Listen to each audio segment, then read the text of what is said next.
Welcome back to Andersen Acres. We are here with Capricorn today. Beautiful Capricorn, rub. So we're here with Capricorn today because I wanted to start talking about how to transport your rabbit. A lot of people have to transport them, whether you're buying them and bringing them home, whether you have to move, like we just moved in the spring. Transporting them is kind of a delicate business. You got to remember how stressed rabbits can be. So he's just cuddling down on this dog bed here. It's actually a cat bed, but that's okay. Because it was there to show you something, and I'll talk about that in a minute. But right now he wants to sit there, so that's fine. So there might arise a situation where you have to transport your rabbit, even after you bring him home. You might need to take him to the vet. You might be entering him into a show. Maybe you're selling the rabbit to another rabbit keeper, and you're the one doing the transporting. Maybe you went and bought a bunny and need to bring him home. Things happen, and sometimes those things require you to move your rabbit. There are a couple of ways to do this, a couple of safe ways to do this. You can purchase actual rabbit carriers. They do make special rabbit carriers. These rabbit carriers are made especially to transport rabbits and only rabbits. They're typically made from the same wire most hutches and cages are made of, and they have detachable bottom trays to make cleanup a little easier. They come in different sizes depending on the size and how many rabbits you're transporting. And they allow just enough room for the rabbit to turn around, but not enough room for the rabbit to go absolutely bonkers. Small water bottles are sometimes attached to these types of carriers. And they do come in a bunch of different sizes. I don't love them, but they can be purchased and they do work. They're not my first choice, but they can be purchased at a lot of the places that sell rabbit hutches and cages. You can also purchase them online. I prefer to use dog or cat carriers, like this one here. Okay, this is a little cat carrier. I prefer that. Hard plastic ones.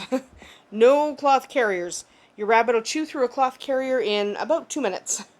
Choose a carrier that has plenty of ventilation. So this carrier, for example, lots of vents on the side, the back, and the front is a wire door anyway. And you want to use their favorite bedding material. Okay, bedding material. A lot of people use like a straw or a hay or a pine chip or even their litter. I don't. I actually tend to use these that he's sitting on right now. So, he's sitting on it right now, and I'm trying to get stuff out from underneath him, and he's a bum. Can I just... Hold on one second. Hold on a second. Hang on. Hang on, everybody. Just hang on. I just gotta get this. Just a minute. Don't bite me. Okay, don't bite me. There we go. Okay, he's pretty comfortable, and I had to yank stuff out from under him, and now he's irritated with me. But if your rabbit is a chewer, do not do what I do. So I use like these mats for the inside of kennels, or these liners that I get on Amazon, or even these fleece puppy blankets that you can get at the pet store.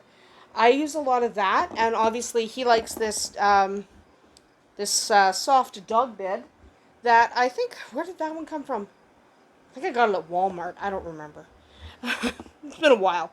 But that's what I use for bedding. If your rabbit is a chewer, you can't. So you might use litter, you might use hay, you might use straw. Whatever you use, they need to be comfortable.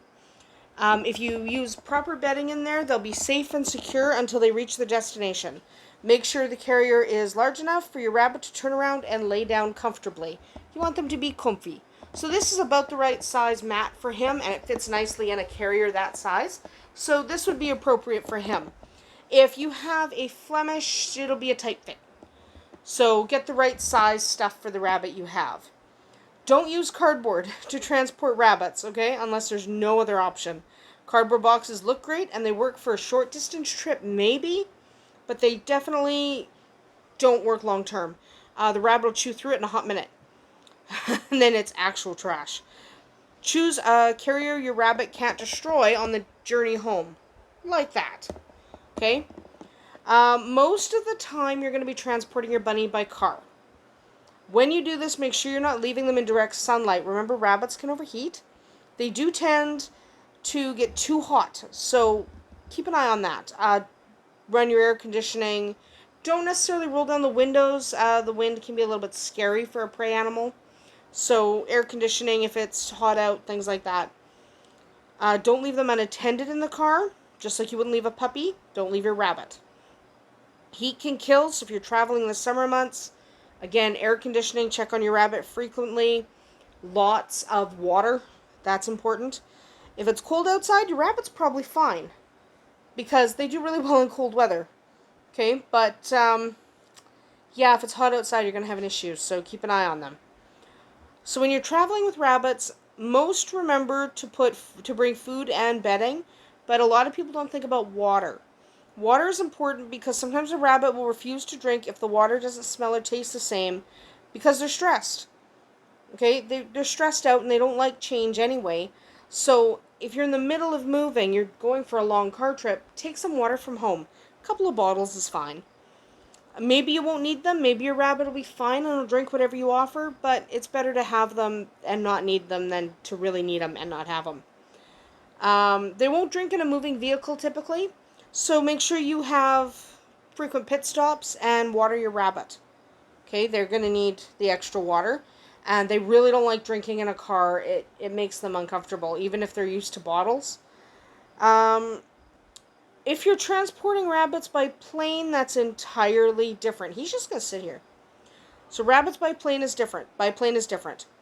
If you think you might be transporting a rabbit by airplanes, you need to get ready well in advance.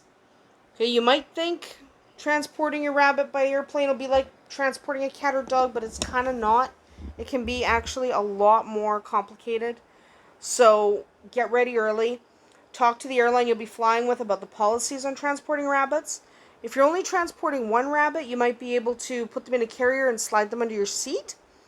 But not all airlines allow this. Talk to them. Call and ask. Also ask about cargo areas if your rabbit has to go into cargo. Many airlines do accept rabbits, but not all cargo holds are safe for rabbits. Okay, if the cargo area isn't temp controlled, you won't be able to fly with your rabbit. It has to be temperature controlled. You need a temperature controlled cabin to fly with rabbits. That's just the way it is.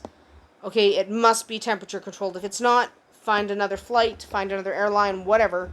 If it's not temp controlled, you don't want to fly with rabbits. It's not safe. Remember to provide adequate food, water, and bedding because that's your responsibility. You may even have to buy a carrier from the airline. So again, call and ask.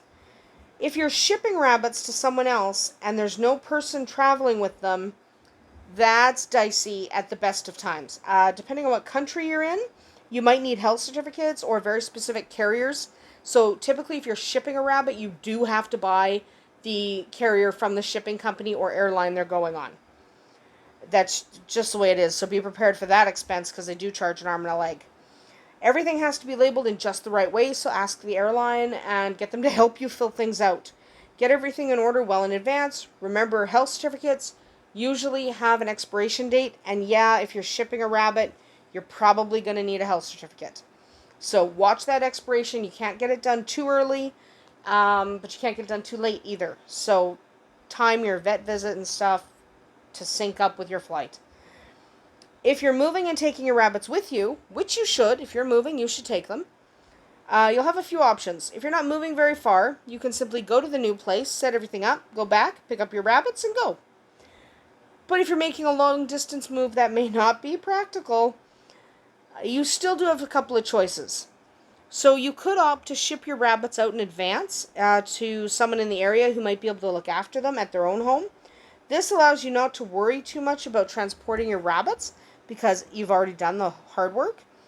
The disadvantages for the rabbits, they'll have to eat different food, drink different water, interact with different people, basically transition to a new environment without you even there. And then they're going to have to do it all over again when you take them to their permanent home. So the fewer transitions, the better. But, I mean, if you have no other option, yeah, shipping them out and then joining them later is viable. If you ship them directly to your new home and have someone there to care for them, that would actually be for the best because it minimizes the stress for the rabbit. You can also travel with your rabbit, usually in an extended car trip. Use large carriers if you're going to travel over several days. So this is adequate for a vet visit or a couple of hours in the car. If we're going to be in the car for a lot longer, I use large size dog kennels, like the big ones, so that the rabbits can turn around, they can snuggle, they can jump. Just because you're going to be in there a long time, you want to be able to stretch their legs. Also, purchase a fresh bag of food for the journey. That way you have it with you, because a lot of people forget. Sometimes along the road, there's not going to be rabbit food available. Rabbits are not common pets everywhere. So just, be a little bit aware and take a bag of food with you. Okay, so fresh bag of food to open, and I would actually take a second bag that's unopened, just in case you don't know. So a couple of bags of food is good, because you never know when you get there, you might have a difficult time finding a place to buy good rabbit food, etc., etc. So take some with you. Your rabbits will eventually settle into their new home if you're there with them. If they trust you, if they love you, and you are there, they will settle. It might take a couple of months because rabbits really don't like change. I mean, right now, Gemini is mad at me because I got her a new litter box. So they don't like change. Transporting rabbits, moving, going to the vet, it's all a big change. So just be prepared for your rabbits to be really mad at you when you transport them somewhere. So just know that in advance, okay? But if your rabbits are having fun, if they have their friends and their toys and their playmates, they'll settle in fairly well. It might take a couple months, but they'll do it. That is about it for us here today, because that is all I'm going to say on transporting rabbits. How you do it is really going to be up to your specific circumstance. Now, try to do what is best for the rabbit and not what's easiest for you. But that's about it for us here today at Andersen Acres. We'll see you tomorrow.